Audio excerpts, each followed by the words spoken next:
Volviendo al tema de las infecciones respiratorias de origen viral, yo quisiera hacer hincapié particularmente en una, que es la infección por el virus influenza, que también es la llamada gripe.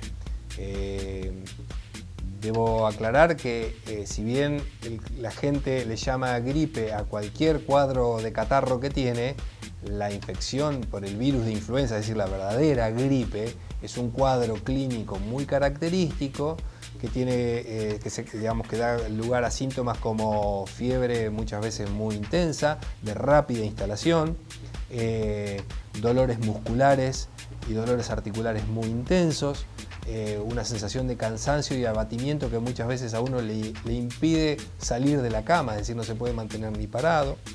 A veces da dolor de cabeza, dolor de garganta, tos seca y en algunas ocasiones puede dar tos productiva, es decir, con secreciones catarrales y resfrío, pero no es lo más habitual. Entonces, ese cuadro que se caracteriza básicamente por fiebre, dolores musculares, dolores articulares, cefalea y un intenso decaimiento, esa es clásicamente lo que se define como una infección por virus de influenza o gripe. Es una infección que suele darse epidémicamente, es decir, que cuando ingresa la circulación viral a un grupo poblacional hay un gran número de personas afectadas.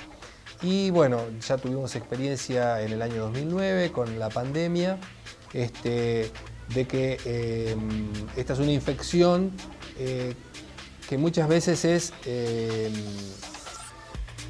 subvalorada. Como consecuencia de esa pandemia, de alguna manera se instaló en la sociedad la necesidad de inmunizarse contra la gripe, es decir, de vacunarse.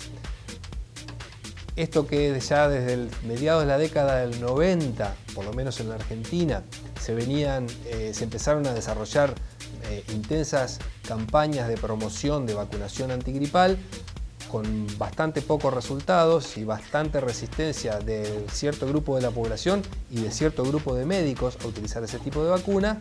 Es como que a partir de la pandemia del 2009 cambió esa tendencia, se revirtió y se pudo observar fundamentalmente en el año 2010 altísimas tasas de vacunación en la población. No solamente en la población de riesgo que requiere ser vacunada, sino inclusive en la población general. Bueno, hoy estamos viendo que esa tendencia está disminuyendo y ya de hecho el año pasado, si bien la provisión de vacunas era gratuita, sobraron miles de dosis que no se aplicaron y no se alcanzaron los objetivos que se habían propuesto desde los sectores estatales de salud. Los objetivos de vacunación propuestos no se alcanzaron. Hay grupos poblacionales de riesgo que esos mantienen sus niveles de alerta y de precaución bastante elevados. Y bueno, son personas que muy temprano en el año ya andan en busca de su vacuna antigripal. Fuera de esos grupos de riesgo, es deseable que cualquier persona vaya y se vacune, ¿sí? ¿Por qué? Porque hoy por hoy, como les decía, el acceso a la vacunación es muy fácil, porque en cualquier centro de salud hoy se dispone de vacuna antigripal de manera gratuita. Entonces, aquella persona que tenga una indicación y que vaya con una indicación médica puede concurrir a cualquier centro de salud y adquirir la vacuna en forma gratuita. Hay algunos ámbitos de trabajo donde a nivel empresarial, empresas avícolas y empresas administrativas que le dan a sus empleados la vacuna antigripal. ¿Y esto por qué? Porque está demostrado que la vacunación antigripal disminuye las tasas de ausentismo laboral y por lo tanto hasta tiene una implicancia, si uno lo mira en forma global, económica muy importante. ¿Por qué? Porque se reducen las pérdidas que se producen cuando hay epidemias que afectan a grandes núcleos poblacionales y uno ve que en un ámbito laboral la mitad de las personas faltan porque están con gripe. Para romper algunos mitos que existen alrededor de este tema. Primero, con respecto a los efectos secundarios de la vacuna. Hay gente que dice, no, yo no me quiero vacunar porque mi vecina se vacunó y ni vez se vacunó, que tuvo una gripe durante 4 o 5 días, etcétera, etcétera. Bien, perfecto. Esa persona que le pasó eso cae dentro del 5 al 8% de personas que tienen efectos secundarios por la vacuna. ¿Cuáles son?